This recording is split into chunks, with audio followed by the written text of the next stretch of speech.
In the ancient Persian city of Samarkand, where the Silk Road breathed life into 1,000 dreams, there lived a master craftsman named Rashid, whose hands could turn simple clay into art that made sultans weep, until the day fortune took everything from him. Rashid's workshop was legendary. His pottery graced the palaces of caliphs and the tables of wealthy merchants from Baghdad to Damascus. His secret glaze, a stunning turquoise that seemed to capture the very essence of the desert sky, was sought after across empires. But pride, they say, invites calamity. One winter, bandits raided his workshop, stealing his secret formulas and destroying years of work. That same week, an earthquake shattered his kiln and buried his remaining pieces. His apprentices scattered like birds before a storm. Creditors came like vultures, taking his home, his tools, even the clothes his children wore. Within 40 days, Rashid stood in the marketplace with nothing. No roof, no gold, no reputation. His wife, Layla, and their 2 children huddled in an abandoned stable, surviving on stale bread strangers occasionally threw their way. "The litty laughs at me," Rashid said bitterly, staring at his calloused, empty hands. "They say Rashid, the master, now lives with donkeys."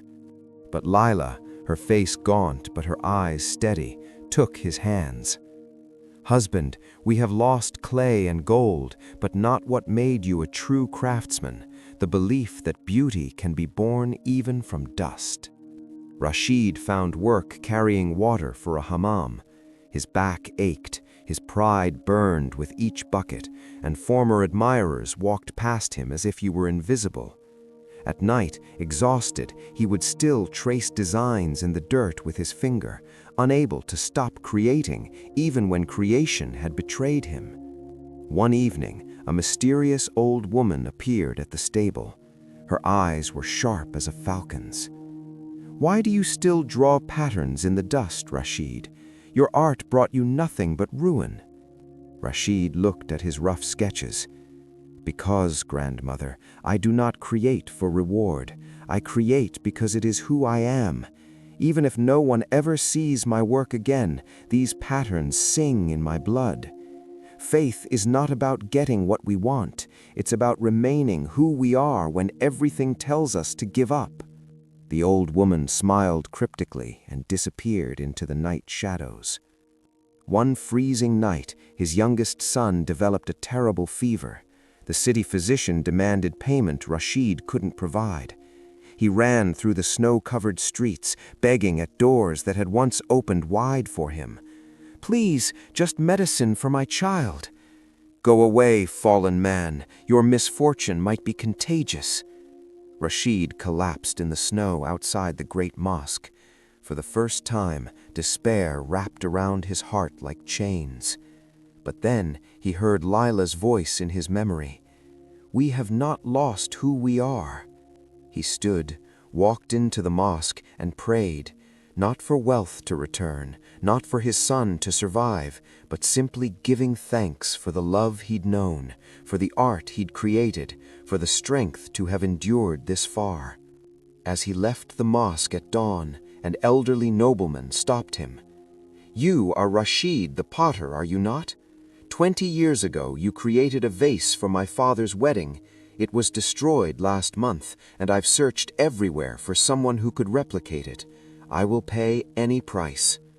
Rashid, trembling, confessed, "My lord, I have no workshop, no tools, no materials." "I will provide everything. I need only your hands and your heart." But that was just the beginning. As Rashid worked on the commission in the nobleman's workshop, traveling merchants saw his work. One, a Chinese silk trader, commissioned 12 pieces. Then a Byzantine envoy ordered 20 more. Word spread like fire through dry grass. Within 3 months, his son was healthy. Within a year, Rashid had a new workshop, but this time he hired those who had lost everything, teaching them that true wealth lives in the spirit, not the vault.